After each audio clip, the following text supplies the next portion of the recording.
Hey, everybody. How's everybody doing?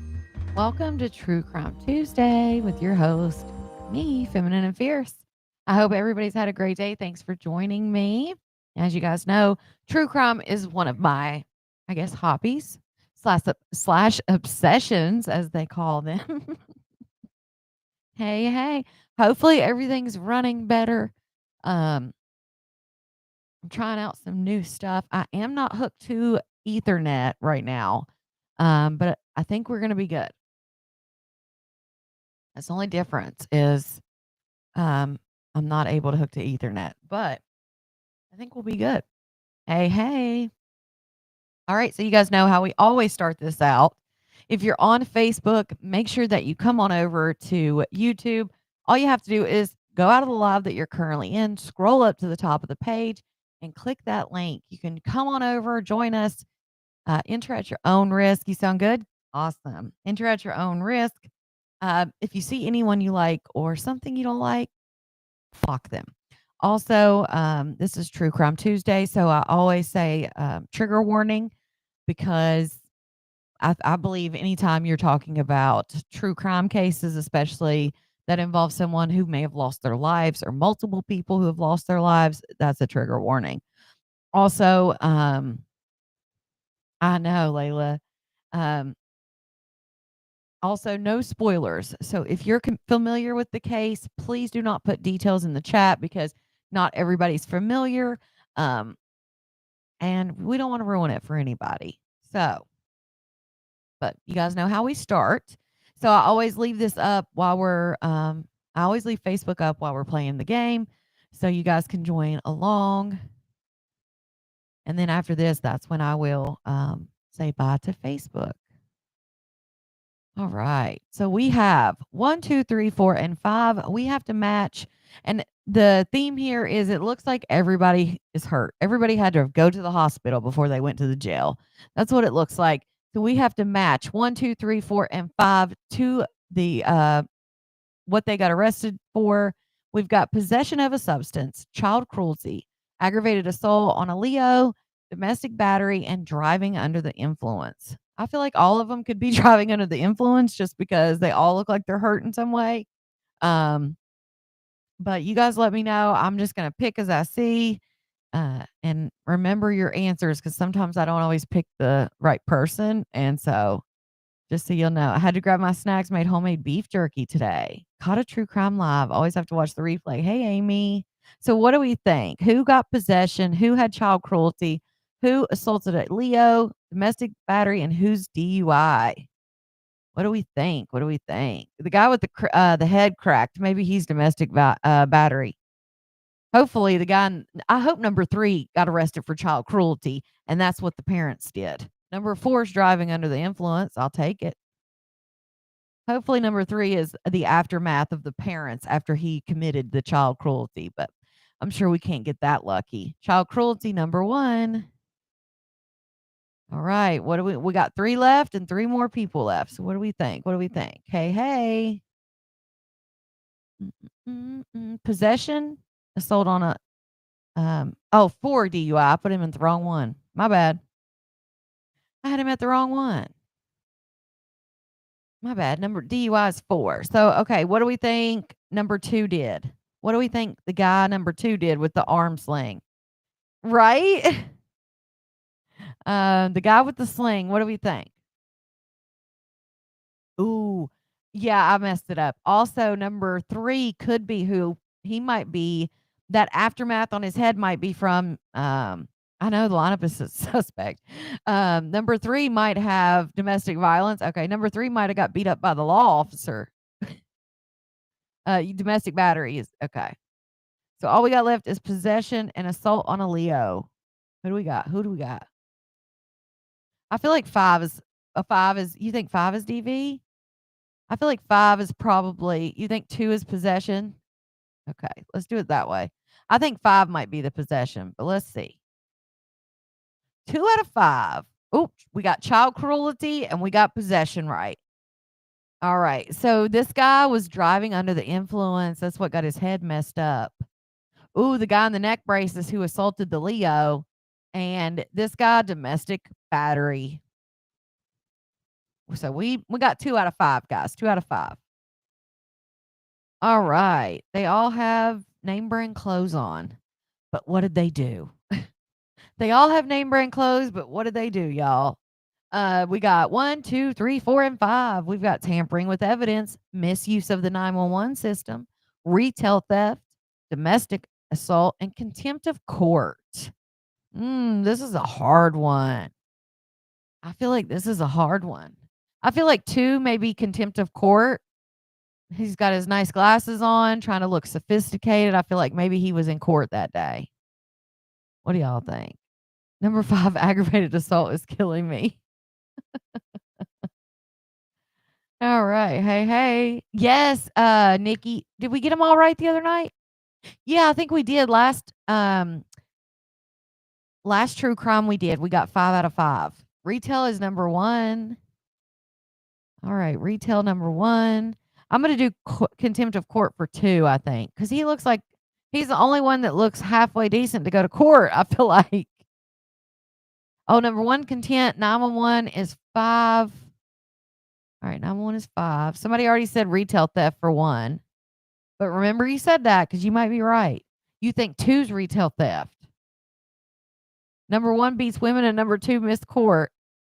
I remember that. Number 1, everybody says number 1 is domestic violence. We do need a Gabby update. Aggravated assault, number 3. Aggravated assault. Wait, there's no aggravated assault. Oh, you must be behind. So we'll do domestic assault and tampering with evidence. Let's see what we get. 0 out of 5. All right. So here's what we do. Well, you guys, I thought for sure number 1, you guys were going to get right. Here's what we got. Number 1, misuse of 911. Number 2, domestic assault. Number 3, retail theft. 4 was contempt of court. He went to court in his little Fendi shirt. He probably thought he was dressing up. And number 5 is tampering with evidence. What does this say? I've never seen them actually give the location of the person. Like this says Madison County Sheriff's Office, and then it gives his like inmate number or whatever.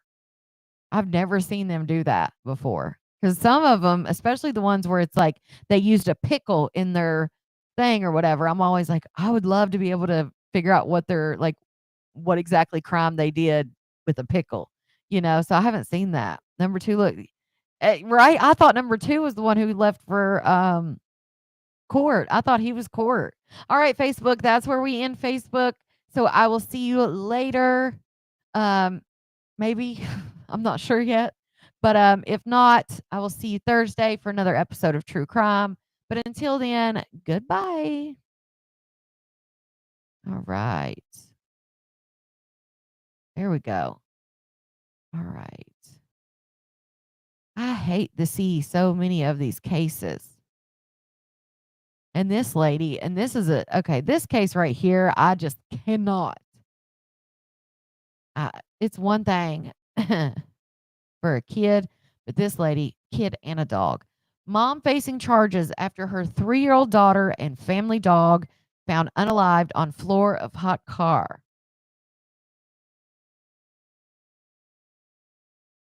What? Hold on.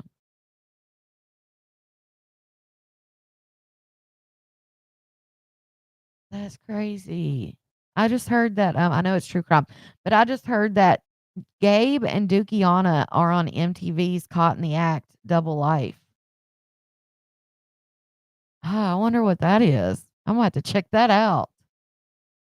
All right, so family dog. Look at this lady. Not only now you cannot tell me that a dog was not barking. I mean, obviously not after a while because, it's hot and they're legit suffering. But you can't tell me that dog didn't bark before it started. Happy birthday, madams. You can't tell me that dog did not bark before it got so hot that it obviously succumbed to its environment. But you can't tell me, right? Where is everybody? But you can't tell me that dog didn't make a scene.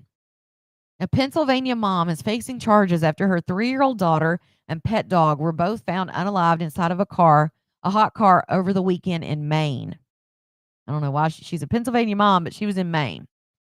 Kelly Brown, 40, of Havertown, a Philadelphia suburb, was charged with manslaughter Monday at the Penobscot Judicial Center in Bangor. The little girl was found unalived alongside the family's 13-year-old dog, Penelope, on Saturday evening inside the vehicle, which authorities found at a business in Milford, a small town of about 3,000. I wonder what kind of business she was in, like a shopping or something. Brown and her daughter were visiting family in Maine, but after several days without contact, Brown's mother reported her daughter and granddaughter missing. Court documents said police found the girl and dog inside the locked car and broke the front window to get inside. Both the girl and the dog were unalived. Autopsy results revealed that the girl likely passed away from being left in the car for nearly 15 hours, according to court documents. The high temperature in Milford on Saturday was 82 degrees. Her official cause and manner of the girl's unaliving are depending of additional studies. After the county sheriff's office deputies discovered the girl's body, officers located Brown not far from the car and detained her. She was arrested at about 5 a.m. Sunday on the manslaughter charges. So she was just chilling next, like near the car. When reported the pair missing, Brown's mother told authorities that her daughter had been sharing bizarre things on social media. Her strange behavior was also detailed in documents obtained by News Center Maine. During police interviews, Brown claimed to be hallucinating and hearing voices that were telling her what to do. Brown said she and her daughter had been cleaning up trash on the trip, during which they were camping in her car. She said she went out to collect trash while leaving the toddler and the dog in the car, but slipped and fell into the river and got swept away. Officers, however, noted in court documents that Brown's clothes were not wet when she returned and that her explanation didn't align with the surveillance footage showed. Brown appeared in court Monday at the county jail, where a judge placed bail at $50,000 and barred her from making contact with children under the age of 18. I'm just like, what is going on? I mean, 13-year-old dog and 3-year-old daughter. I just cannot imagine. Hey, Lita. I know. People kept calling me during Blicky and Purple's. I was like, what is going on? Oh, if I see, oh yeah, I will check too, Victoria, and let me find a dog or a baby outside in a car at a shopping center or wherever the hell, um, wherever the hell it was. What is the case called? Um, this was just on my MSNBC thing. Um, It says mom facing charges after 3-year-old daughter and family dog found unalived on floor of hot car. So there's really not a name to it. It just happened. Just happened. All right, let's see what here. Let's get into these videos. And again, prayers for everybody who's in the path of the floods or has been affected by them. Also, anybody who is, hopefully this Hurricane Aaron doesn't, hit landfall, I would hope. All right, let's talk about this case first, because I've got a few cases for us to talk about, guys. Hold on. Hopefully we don't lose sound at all this live. That's what I'm waiting to find out. Hopefully not. Hey, Nina. My boss found a dog in a hot car and she opened it and took the dog. She still has him. I don't blame her. I'm busting a window. I don't care. My dang sister had the audacity to need me. Right, Melanie? Yeah. But I'm definitely busting. I'm not waiting. Just so anybody who knows, I'm not waiting. I will call 911, but I'm not waiting for them to get there. I'll bust the window myself. This is the story about the mom from New Mexico? No, this was a Pennsylvania mother who was in Maine. Wait, I saw somebody say Connie something. I watch MSNBC day and night. I love that. Bad flood in Wisconsin. Yeah, Milwaukee. Yeah. I was talking about it the other night. You're such a weather nerd. You've been tracking Hurricane Aaron? Yeah. All right, so let's get into this. This is a sad one right here. Thank you very much. New tonight, the Washington State Nurses Association is taking action after they say more than a dozen nurses were fired from a local hospital. The firings come following the tragic suicide of a 12-year-old psychiatric patient at Sacred Heart back in April. KREM 2's Regan Gallo found out the nurses union is now filing grievances. She is live tonight with more on this new development. Regan? Well, Mark, the Washington State Nurses Association told me 15 nurses were fired following the death by a suicide of a 12-year-old patient who was under psychiatric care at Providence Sacred Heart Medical Center. A spokesperson from Washington State Nurses Association says they are filing grievances on behalf of those nurses. In a statement sent to me, WSNA added they reject claims from the hospital that nurses violated privacy protocol. They say nurses were doing their job to assist the 12-year-old girl. They added often nurses outside of the emergency department are called in to assist with care and provide information related to a patient's treatment. I also reached out to Providence Sacred Heart Medical Center about this. They responded with a statement that says their code of conduct was violated, including patient privacy. The statement reads, Providence takes violations of our code of conduct and federal privacy laws that govern private health information very seriously. We review employee conduct and take appropriate action, including termination of employment where warranted. Patient privacy is one of our top priorities. I followed up with the hospital to confirm the number of nurses that were terminated, but they said they cannot confirm numbers, saying it's a human resources matter. On social media, there has been speculation the nurses were fired in retaliation for speaking to the media after initial news came out when the 12-year-old girl died. Nurses have been telling the hospital they couldn't take care of psychiatric patients in that unit. It was not safe. I asked Providence about this, and they said the termination was only because of patient privacy violations. The hospital noted that they will fully participate in the grievance process, and WSNA says the grievance process could take up to 2 years. This is a developing story. I'm reporting in the newsroom. Regan Gallo, KREM. In Spokane, 15 nurses at Providence Sacred Heart Medical Center have been fired, and another was disciplined after the tragic death of 12-year-old Sarah Niimbona while she was hospitalized. The hospital says the nurses violated HIPAA, patient privacy, by looking at Sarah's medical records without a care-related need. But the nurses union says that's not what happened. The Washington State Nurses Association claimed that these nurses were caring for Sarah or responding to the events surrounding her passing, and that the timing of these firings, right after news coverage, suggests retaliation for speaking out about safety concerns. This case is even more complex when you consider the hospital had closed its youth psychiatric unit just 6 months earlier. So that left vulnerable patients like Sarah in units not designed or staffed for specialized youth mental health care. State investigations have already found safety violations, and Sarah's family has filed a negligence lawsuit. The nurses say they weren't snooping, they were looking for answers, for closure, in the aftermath of losing a patient they deeply cared for. The hospital says privacy policies are non-negotiable. Now, grievances have been filed, and the Department of Health is currently investigating.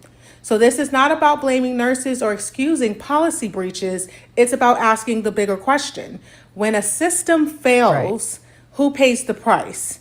The patient, the family, or the staff who dared to speak up? So here's what happened. This little girl she was 12 years old, and she had mental illness, depression. She had continued to try to unalive herself. So her parents took her to the hospital. She had actually been away from home for a couple months prior to this happening. She was supposed to be on a psychiatric floor with 24-hour supervision. She was not supposed to have anything in her room, paper scrubs, and someone that we call a sitter. That's what we call it here, is a sitter.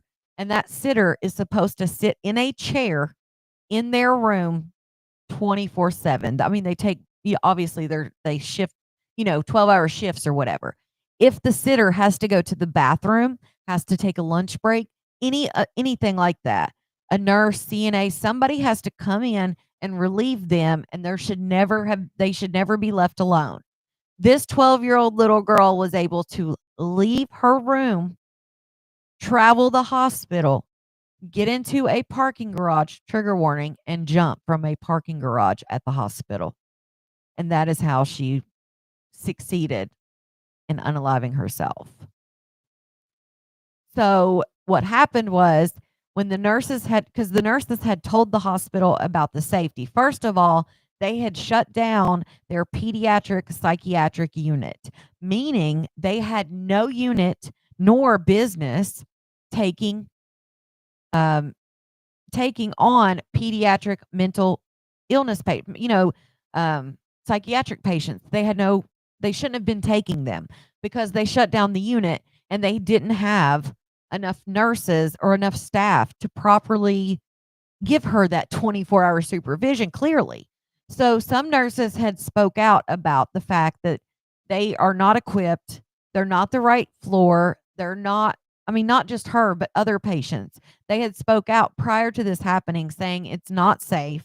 And I've worked for hospitals where I've literally got another job, gave my 2 weeks because I was putting my license on the line. See, that's the thing with nurses. They're putting their license on the line by doing things that aren't safe. So I've actually left a hospital because their nurse to patient ratios, those are not, it's basically whatever the hospital wants to do, nurse to patient ratio. Like there's not a set nurse to patient ratio, meaning I could have, be on a med surg floor and I could have 8 patients. Well, what do you do if you're one nurse and you have 2 patients who code? So you have to really think about that because you have a license. Well, they had complained to the hospital. When this happened, they are alleging that these 15 nurses accessed her medical record and therefore violates HIPAA, which it does. Because here's what happens. Say I'm in the ER and I'm an ER nurse and I transfer a patient to the floor. And a few days later, I think, oh my God, I wonder if Helen is okay. She had a massive heart attack and I saved her life. I wonder if she's okay. I can't get into the computer system and I could and look her up on the med surg floor just to see if she made it. I could do that, but that is a violation of HIPAA simply because if they are not my direct patient, even though I had her as a patient days prior, if they are not my direct patient at that time, I am not supposed to be accessing their medical record. So what they're alleging is that these 15 nurses, after this tragedy happened, they went in and read her chart to see what happened, how this happened. And so they did violate HIPAA. And they say that they were only doing that to try to get closure and see what happened to the girl. Sadly, I feel like the hospital will probably win. They are lucky they have the union that's fighting for them and, lawyers and things like that. But if they, obviously when you access the computer, you access it with if it's a code or a card on, card that you swipe, that's like an individual thing. So they know when those nurses accessed the record, whether it was before or after, they know if that nurse had them as a patient that night when they accessed the record. So they're going to be able to have a digital trail of evidence. However, it doesn't change the fact that this hospital, in my opinion, was 100% negligent because there's no way that any psychiatric patient that's on suicide watch should be able to leave their room and get all the way to the parking garage and be able to succeed in what they're trying to do. And nobody was there.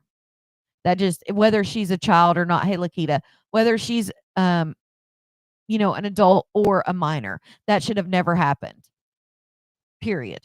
Right. HIPAA's HIPAA. So I think they have them on the HIPAA charge, but it still doesn't excuse what happened to that little girl. And her mom has spoke out, of course, and said that, the one place that was supposed to help her failed her and that she had been away from home for a few months prior to this happening because they knew she needed help, that she had struggled with depression and mental illness, and they felt that she would not be safe at home any longer and that they could not watch her 24 hours a day and keep her safe.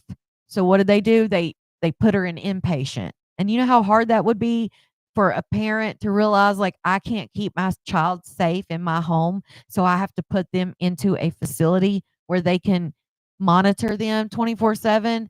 For a mom to take, a parents, mom and dad, to have to do that, and then the one place that they trusted over themselves. You think about that. As a parent, you always wanna guard and protect and do right by your child. And as a parent, when you relinquish that control because you feel that you can't do it and somebody else can do it better, and that happens, I can't imagine the pain that they're going through. I can't imagine. The what ifs, I mean, the rest of their lives, that's what they're gonna think of, the what ifs. It's just awful. I just can't. Okay. Now these next couple stories, the first video is a really short one. I don't even know if it's 2 minutes, but they go together. So I'm gonna play this one first and then the other one. Hospital is very hard to fight because you're talking about a multi-million dollar business. You know, a hospital is gonna have the best lawyers, the best team, everything. So, yeah. But it's still I just don't see, even though a hospital's hard to fight, I feel like in this particular case, I feel like they have an open and shut case. It was a doctor's order that she was supposed to be monitored 24 hours a day, never left alone. Not only it and she didn't even do it in the hospital room. She didn't find something that somebody left and did she literally had to leave her hospital bed, like, leave her room, walk through the hallways and all that shit, get all the way to the front entrance, go out the entrance and get or whatever, she literally had to do all these things. So I feel like that would probably be definitely an open and shut case. Let's see, is it this one? There we go. Hospital team is taking the heat off the hospital by firing them. Right, Tiffany, because the firing has nothing to it does have something to do with that particular patient, but what they're firing them for is accessing her medical records after the tragedy happened, which is 100% a HIPAA violation. They should not have been in her medical record, especially after it happened. Even if that was their patient, there's no reason why they should, after the fact, be in there, unless they're documenting and haven't documented everything yet. But so they definitely, in my opinion, have a case as far as the HIPAA violation. But I feel like, yes, I feel like they're definitely, using this to take the heat off of what happened for sure. All right, let's watch this. She went by dozens of names, but police say Shannon Womack is the real name behind the multi-state nursing fraud scheme. Womack is accused of using 20 aliases and 7 social security numbers to get jobs at nursing homes and rehab facilities, despite her lack of qualifications. Investigators say she stole the identities of real nurses, even setting up a fake staffing agency to hire herself. So she was picking up the phone and transferring those employment jobs and careers to herself. In Pennsylvania alone, she was fired from 9 facilities, often after being accused of stealing medication like oxycodone. She was perpetrating not only a fraud, but not providing the care that was needed. During the traffic stop, police say she provided 3 fake names, only after fingerprinting.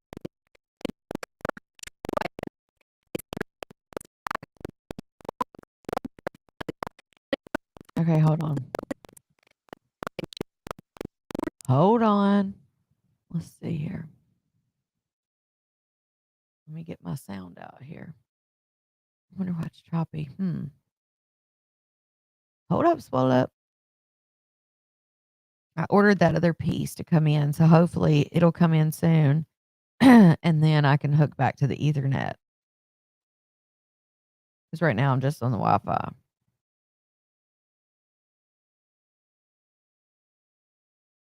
What the heck? Oh, there it goes. If you text me on the remind, it comes through like, well, I just now got the text. Okay, let me hear it. Okay, hold on.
All right. Can you hear me?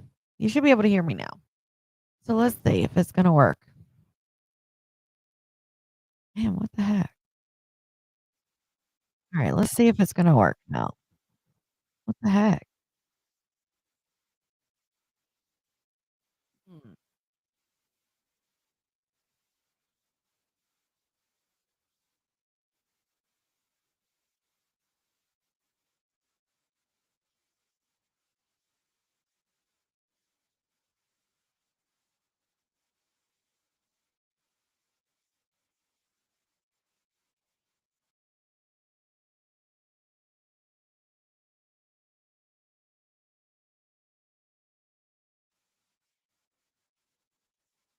I don't know why it's doing that. Hold on.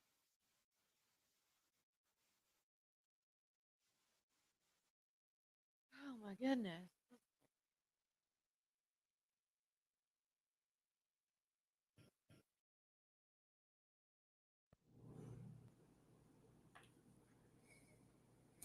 Let me try it this way.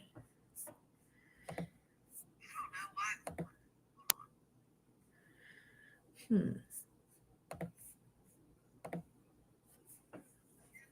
me try it this way. She went by dozens of names, but police say Shannon Womack is the real name behind the multi-state nursing fraud scheme. Womack is accused of using 20 aliases and 7 social security numbers to get jobs at nursing homes and rehab facilities, despite her lack of qualifications. Investigators say she stole the identities of real nurses, even setting up a fake staffing agency to hire herself. So she was picking up the phone and transferring those employment jobs and careers to herself. In Pennsylvania alone, she was fired from 9 facilities, often after being accused of stealing medication like oxycodone. She was perpetrating not only a fraud, but not providing the care that was needed. During a traffic stop, police say she provided 3 fake names. Only after fingerprinting did they uncover her true identity. They say her vehicle was packed with patient logs, drug paraphernalia, and equipment from multiple facilities. At the time, she was wanted in 4 states on charges related to fraud and impersonating a nurse. Officials say she may have started the scheme during the pandemic to take advantage of hospitals in desperate need of nurses. During that COVID time, they got hit hard and they needed help. So it wasn't uncommon for these different residence locations, agencies to reach out to host agencies and say, we need some extra shifts filled. The nursing shortage hasn't let up. Nearly 140,000 have left the workforce since 2022. And 40% of those working today say they intend to leave the job in the next 5 years. Womack faces 43 criminal counts, and she is due back in court later this month.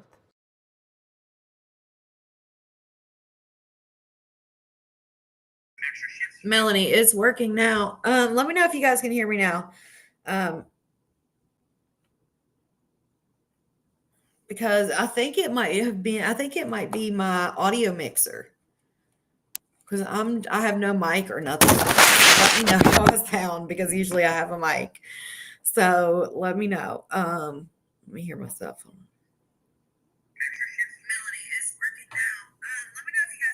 Okay, so you guys can hear me. I bet it must be my audio mixer, what my mic and everything goes through. Because right now I have no mic.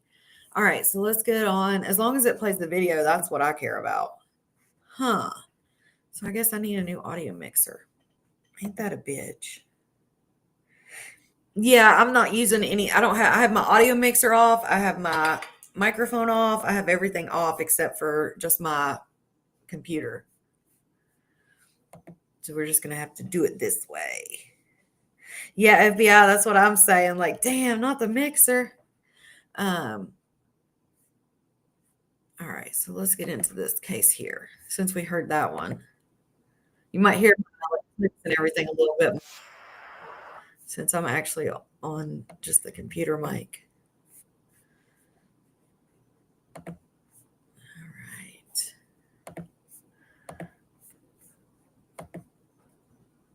Good on your end. McNugget on TikTok begging for birthday money. Oh, geez. All right. Am I being arrested? You are. Hold on. Can I ask? We have plenty of time to talk. It's probably one of the most unusual cases that I think we have investigated since I've been sheriff and probably in my career. A Florida woman is out of a job and facing criminal charges after authorities say she was caught using another woman's identity to work as a nurse at a hospital. Yeah, the sheriff says she had contact with more than 4,000 patients despite failing the national license exam to become a registered nurse. And you are not going to believe what else the sheriff revealed at a news conference. I am going to be sitting down with a Florida attorney to talk about the serious trouble Autumn Bardisa is now in. Welcome to Sidebar, presented by Law and Crime. I'm Jesse Weber. There is a lot of finger pointing going on right now in Florida's Palm Coast area, and this is all thanks to a woman's alleged scheme to fake her nursing license. 29-year-old Autumn Bardisa faces multiple fraud counts for her alleged deception, but many say some blame should also be on the hospital for not catching her in a lie. Bardisa was arrested on Tuesday, August 5th in Palm Coast and seemed shocked and confused that she was being taken into custody. I'll tell you what, we got the body cam. Take a look. Hey there. Are you Autumn? Yeah. Can you step out of the car for me, please? Sure. Just turn around. Put your hands behind your back. Oh, wait, what's going on? Put your hands behind your back. Okay, We'll my tell you child's across the street. Okay, all right. Am I being arrested? You are. Yeah. Wait, Hold on, okay, hold on, okay. hold on. Can I ask? What can I? We have plenty of time to talk. Okay. Just give us just a minute. Can I see my car? Yeah, we'll take care of all that. Can I tell my boss so I can tell her and keep listening? You have any other weapons? Julia 34 flag. Just one female secure. So, let me just tell you, there is a felony warrant for your arrest, okay? There is a bond on it, okay, which is good. It's, I believe, $70,000 is the bond amount, okay? So you can bond out. What? For what? For what? You know what all this is about? Not really. I kind of had something with the Department of Health, but I have my license. Okay. And I had thought it was squared away because it's clear and active. Okay. So that does stem from this. We were contacted, not me directly, but a guy with Health and Human Services reached out to you a couple months ago. Yeah, and I had an attorney, and I haven't heard anything since. Okay, so the attorney reached out to him and said that you were currently being represented and all that other stuff. Yeah. I'd love to have a conversation with you, but if you're represented by an attorney and that's somebody that wants to be here for all that kind of questioning, I obviously am limited on where this conversation can go. Can I know what is a It has to do with medical fraud. I can get the exact thing. I don't remember off the top of my head, but it has to do with medical and stuff like that. Okay. You have 7 counts of identity theft and 7 counts of practicing without a license. And this does stem from everything with the Department of Health and Admin Health and all of that stuff. I mean, you're already aware of it. You've given statements to them, to other investigators before. This is just your. What's crazy? Okay, identity. What's crazy to me is you hear them tell her that she knows because she was contacted by the Department of Health. Obviously, they were trying to figure this out. They were contacted. So what really happened was when she was hired, she gave them a license number. When they looked up the license number, they realized that the last name wasn't the same. So she told them that she just got married. That's why the last name was different. So they told her, well, just send in your marriage license. Well, of course, that got lost through the cracks. They didn't update it or whatever. The reason she got caught is because she was actually going up for a promotion. And because of the promotion, she was getting promoted to charge nurse. It prompted a review of her file to make sure they had everything in the file. And that's how they found out. What's crazy is the other girl, they say identity theft. You'll find out the person that she used identity theft was actually working for the same company, just a different, area. But, the difference, I will say the one difference between this one and the last woman had never went to school or anything. She was literally just stealing. I don't even know how. I guess she just faked it till she made it because she had not went to school for this. This girl actually did go to school to be a nurse, but she graduated. But when she went to take the state exam, the NCLEX, she failed. And then I guess instead of just taking the NCLEX again, she decided, oh, well, I'll just fake it. I'll just use somebody else's nursing license, which is insane. But she knew that they contacted her months prior to this. She knew what was up.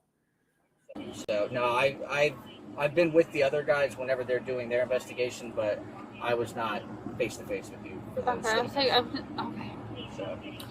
So Can I just call her on my phone at least? Yeah, well, no worries. We'll let you do all that.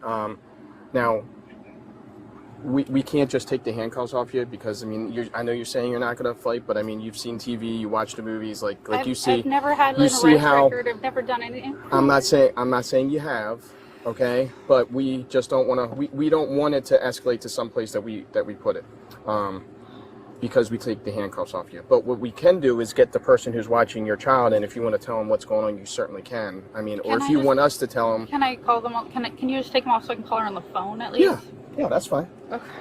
No, I'm not going to. But I'm going to grab your phone. We'll grab your phone and put it on speaker for you.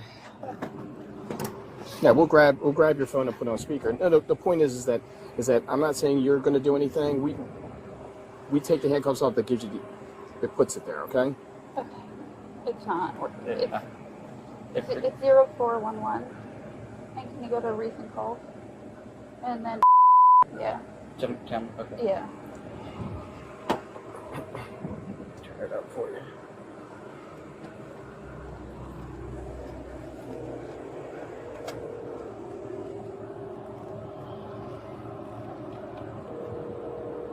Looks like your front door's open. Yeah, I was walking. Yeah, please. Did you want to step inside out of the heat for a second? Is that okay? Yeah. I mean, anyone else inside the house? Grab your keys for Okay, can these... Can anyone? Is anyone else inside the house? Just my dog, but he's... Can these be taken off? I won't do anything. We can't take them off for right now. Okay. Come walk to your house. Here, I mean, like I said, just. Yeah, I'll just move my car in the driveway. Now, arrest reports and a news conference from Flagler County Sheriff Rick Staley provided more information about the exact allegations here.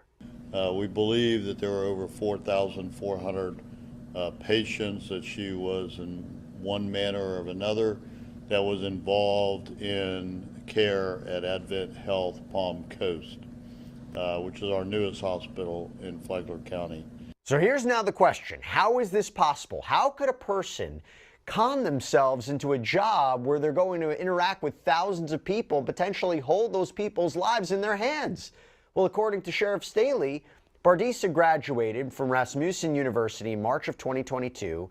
Advent Health hired her in July of 2023 as an advanced nurse tech. She had reportedly indicated on her application that she was an education first registered nurse, which means she had the schooling to become an RN, but hadn't been licensed yet. Nurse techs work under the direct supervision of an RN or a licensed practical nurse. Advent Health says she was hired with the expectation that she would take the National Counselor Licensure examination. Sheriff Staley says she did take the exam, but she failed it. So when Advent Health circled back to find out about the testing, Bardisa told them she was scheduled to take it. Then a few months later, apparently told an inquiring HR specialist that she had passed the exam and obtained her license. The license number she provided came back as valid, but the thing about it was, allegedly with a different name. Yeah, Autumn Hood. Bardisa reportedly told the HR person that she'd recently gotten married, so her new last name was Rubba, and the license might not reflect that right away since it had just happened. The HR person told her to upload a copy of her marriage certificate to an Advent Health database, but it turns out that was never done, and then no one seemingly followed up on it. This is from the arrest documentation. Quote, due to Autumn Bardisa's fraudulent use of another person's identification information and Advent Health's oversight on the discrepancies, Autumn was allowed to start the nurse residency program where she graduated on June 20th, 2024 and accepted a position as a registered nurse at Advent Health. So how was her alleged fraud uncovered? Well, she got a promotion. Yeah, early January 2024, Autumn was offered a promotion to charge nurse, which sparked interest by her colleagues. an unidentified nurse checked the status of Autumn's license and discovered that the only license that Autumn Bardisa had was a delinquent certified nursing assistant license. The CNA license had expired on Friday, May 31st, 2024. So this prompted Advent Health to start an inquiry, which led to asking Autumn for her pre-requested marriage license to confirm her licensed identity. And then it says Autumn gave several excuses and ultimately could not provide the documentation and was terminated on Wednesday, January 2nd, 2025. So Bardisa is facing 7 charges of practicing a healthcare profession without a license, 7 counts of fraudulent use of personal identification, and according to arrest documentation that was filed with the court, from June 2024 through December 2024, Autumn Bardisa had acted as a registered nurse for approximately 4,486 documented patients of Advent Health.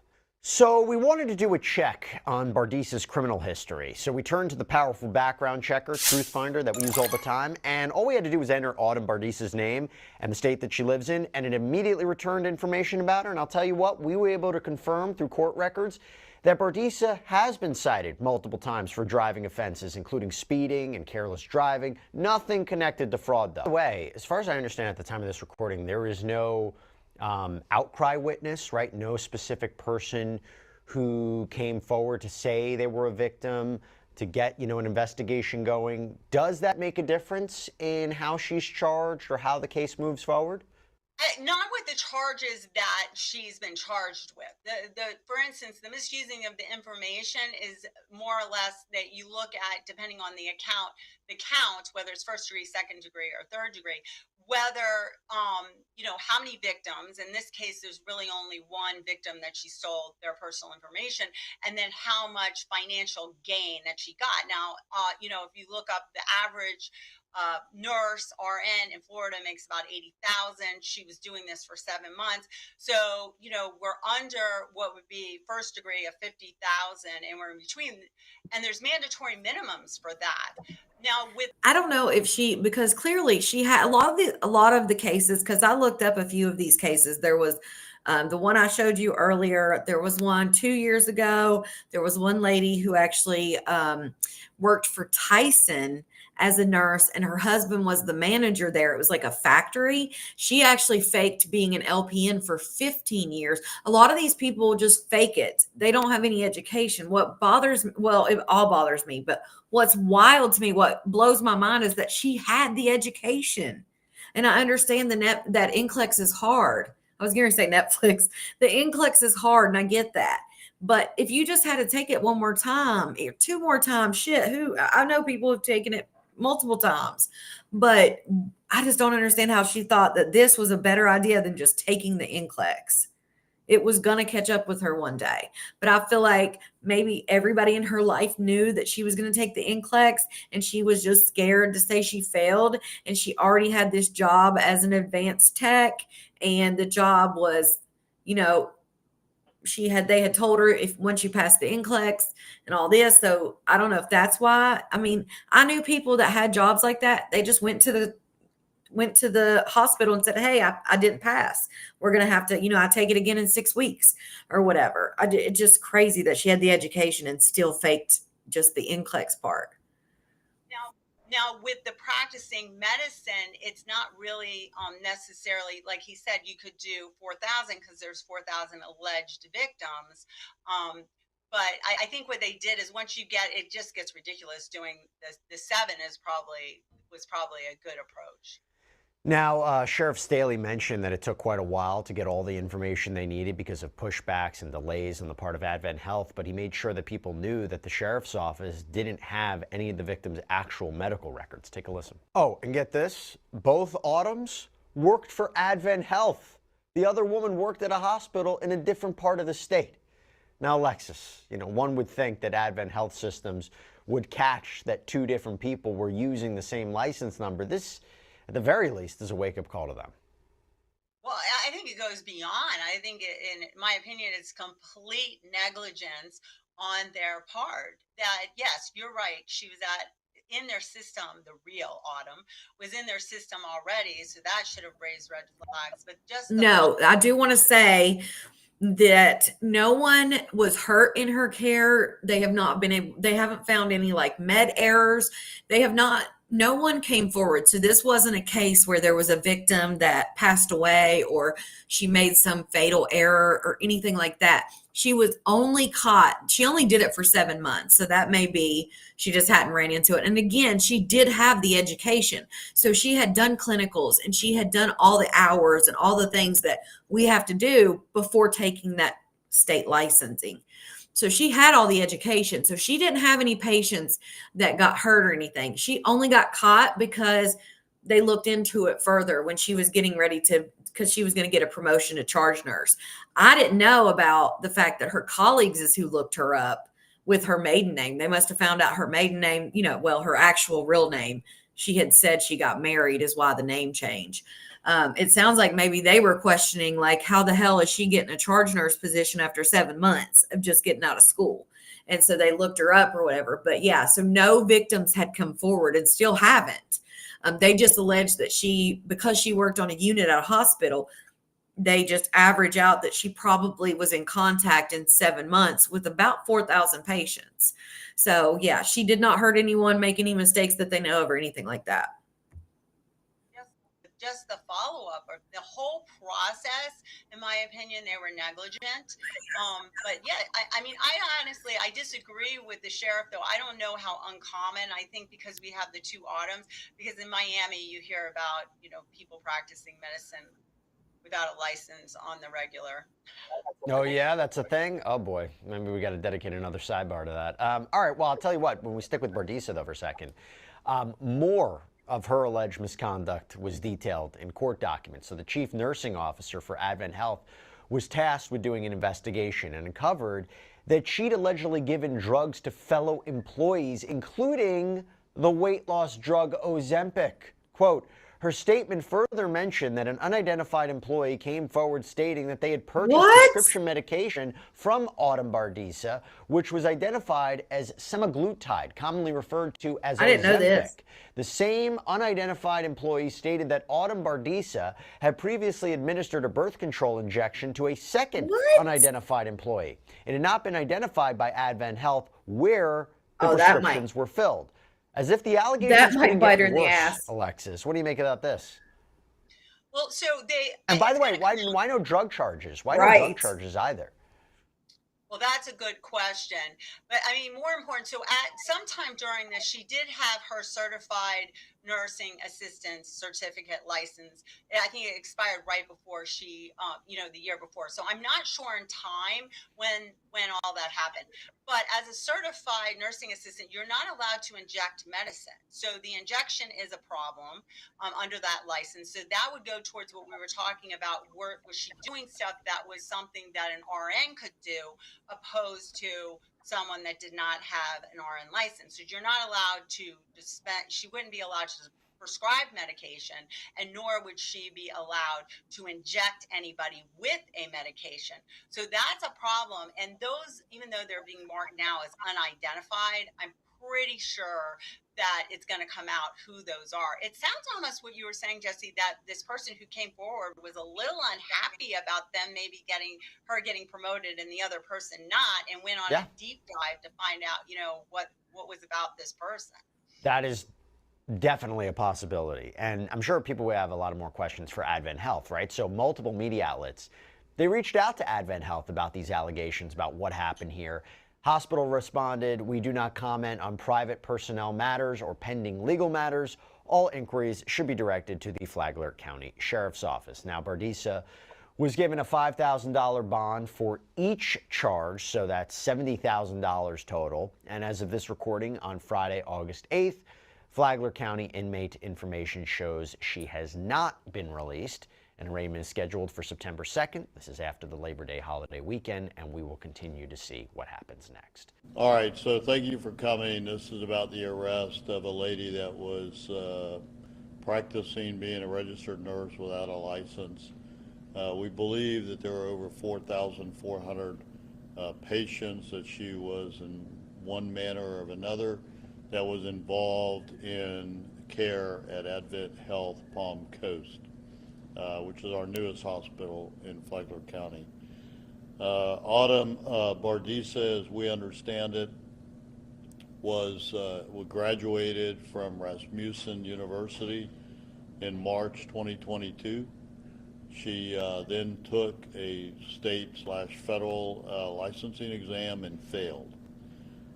She then was hired on July 3rd of 2023 by Advent Health to be a advanced nurse tech working under a registered nurse. When she applied, she gave a nursing license number, and they noticed when they checked that the last name was different. And she said, well, I just got married. So they congratulated her on getting married, asked her to provide a copy of the marriage certificate, which she never did. She then became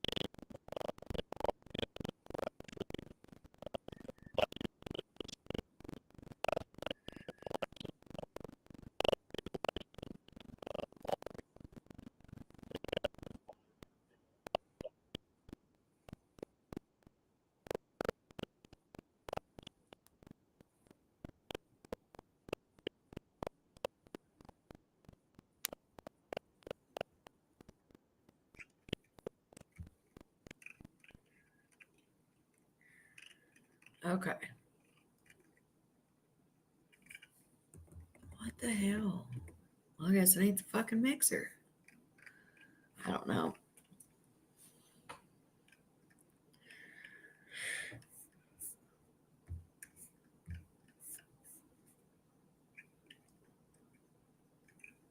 Sound is in cursive. Hey, hey.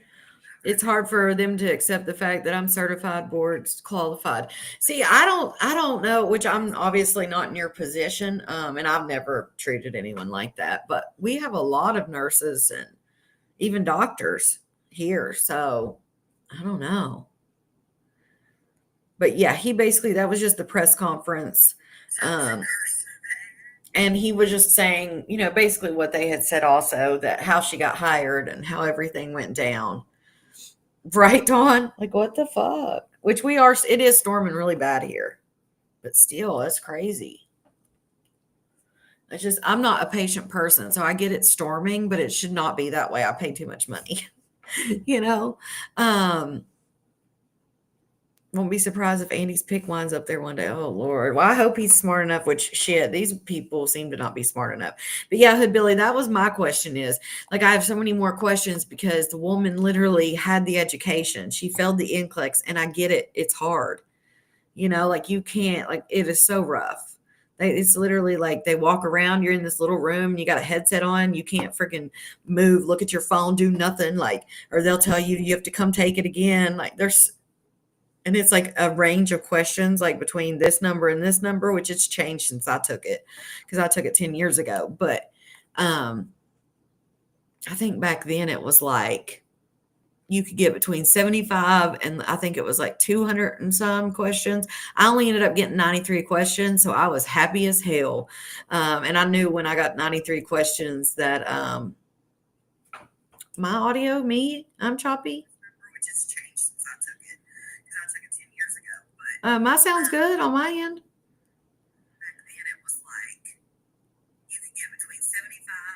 My sound's good on my side. I'm not playing a video. My sound's choppy, y'all, because I'm playing it on my phone. It's not choppy. Maybe they're behind in the video. It's robotic when I speak it. Wait, hold on. Oh, shit.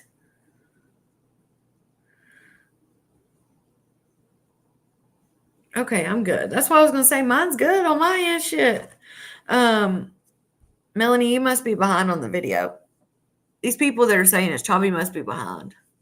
But yeah, I was happy because I only got 93 questions. But I know people that literally, because what it does, as you take the questions, you go from Like it's like a line, like passing, above passing, below passing. So the more you get below passing, they try to give you more questions so that you can get above that passing line by the end of the test. So if you take all, I think at that point it was like 250 some questions or something. If you took every single question, the last question, if you got that wrong, you failed. If you got it right, you passed. And I did not want to be one of those people that had to take the whole test and take every single question. And thank God I didn't. But I don't know why you wouldn't just take it again. Hey, Crystal. Oh, it's a joke. Okay, I was like, what the hell? But yeah, I would have freaked out because I was freaking it. When it went past 75, I was like, what the fuck? I should have ended on 75. But yeah. But I would have just took the test. There's no damn way it was worth just jumping in there and faking it. And here's the thing. She didn't even fake it. Like she gave them a license. Obviously she had the education. So the only thing she faked was the license number. So she went and picked another Autumn that lived in Florida and just had a different last name. And then when they asked her about the last name being different, she just said, oh, I got married. And then nobody followed up. They said, oh yeah, bring in your marriage license. She never brought in her marriage license. So 7 months later, here, these people, she's getting ready to get a charge nurse position, and her fellow nurses, who obviously she sold one of them Ozempic and gave her the injection. And then she gave another girl a birth control injection. She probably sold her that too. How is she getting these meds? That's weird. Probably taking it from the patients. That's crazy. I have no idea what happened with him, Dawn, if he flunked, if he got fired. I heard he flunked, then I heard he didn't. Then I heard a couple of days after that video came out of him doing the blow that he got fired. So I don't know. Or allegedly doing the blow, I should say. But yeah, after she was going to get the charge nurse position, a couple of her fellow workers decided to look her up. Obviously, they knew what her name was somehow. I mean, when you work with somebody 12-hour shifts, you see things, you hear things. I'm sure they figured out what her, last name really was. So they looked her up and found out she had a CNA license, but it was expired or something. So then they told the HR or whatever, or told their supervisor. They ended up looking into her and found out, Martha. They ended up looking into her and found out that the Autumn that she was impersonating was actually a nurse that worked in like South Florida. And what's crazy is they worked for the same, it was like Advent Health or something. So different hospitals in different areas, but the same overall healthcare system, which is crazy that you would think that two nurses with the same nursing license in your computer program or whatever that they use, Advent Health's, main system, you would think two RNs working in Florida in different areas, like, you know what I'm saying? Like one's like, they're hours away from each other, 8 hours away from each other or something. You're using the same nursing license for two nurses 8 hours apart. I would think that would like send an alarm or something. He said he was fired today. I thought he was fired days ago. You can never believe anything he says, honey, because he'll straight up admit that he's even makes his videos and stuff clickbait. But yeah, so that's just crazy. And then that first girl, she was just wilding out. She literally used 20 different people's license and social security numbers and shit and just faked it and was stealing medicine and everything. I wonder how much time she'll get. Probably not even that much. I wonder how much time this lady will get, because I'm wondering how it's going to work, because there's no real victim. Like there's no patient that's coming forward saying, I had this girl as my nurse and she messed it up. There's no paper trail of her giving like a med error. There's nothing like that. So I'm wondering, he said we could charge her for 4,000 counts or whatever. But they ended up charging her for like 7 counts, I believe. So I'm just curious, like what she'll get as far as time in prison, because usually they don't get much time. Me either, Kay. I can't watch. Like I said, I'll get she probably told somebody her secret and they told it. Maybe. I'm sure the last name thing probably either she told it or they saw it on something she had or her phone or something. People are nosy. People figure shit out. Maybe on her Facebook. Who knows? I'm sure she wasn't as people think that they're being real slick, but I'm sure she wasn't as slick as she thought she was going to be. So, me too, FBI. I just can't believe she just didn't take the NCLEX. Now she probably won't ever be allowed. She probably wasted her schooling because she probably now will never be allowed. And that's what I don't get, because before you can take the NCLEX, you have to do a background check. So they have to take your fingerprints and you have to turn in a passport photo. It has to be like a certain size. I mean, it's like detailed as hell. So you have to turn in the passport photo when you go to take your fingerprints, and you have to pay this amount for the background check. And like, you had to do all these steps in order to get to the fingerprint place. Like, it was like, you have to do step 1, 2, 3, and 4. And then 5 is get to the fingerprint place. And you had to give them that, like, it had to be this card, and you had to put the passport photo on the card. And then they put the fingerprints on the card with your photo. And it was a whole process. So I don't understand why, when our nursing license is public information, people can look it up for this stuff in particular, so that jobs can look us up and know that we have a license. I don't understand why the passport photo is not with the license. You know, like, I've never understood that. You have a driving license, you have a picture. That way if a cop looks up your driver's license, they can see, oh yeah, this is Connie. This is what she looks like. That's her. I don't understand why a nursing license doesn't have the same thing. Like, why you don't have your picture on there. This would have never happened. If her picture would have popped up when they looked her up, she doesn't look anything like the girl. It would have definitely been like, yeah, that's not her. They wouldn't have even had to ask for a marriage license. So I don't know. Rhonda, I have no idea. So many rumors go around. I have no idea if he's in school, not in school, got kicked out, quit, flunked. I have no idea. I hear different stories every week. I've heard he flunked out. I heard he got kicked out. I heard he was still in. So I've heard all three. And then I heard about nursing school. And then I heard that he was fired the other day. Then I heard that he wasn't fired. Now somebody said he just said he was fired today. So who knows? Oh, Lord. BS. But I'm going to end it on this note. Sorry about the storms, guys. I tried to switch out the computer and it didn't work. So, yeah, I tried.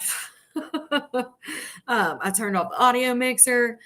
Maybe it is just the storm. So I'm hoping that's what it is, because I sure the hell switched everything out. So he said he was graduating. See, there you go.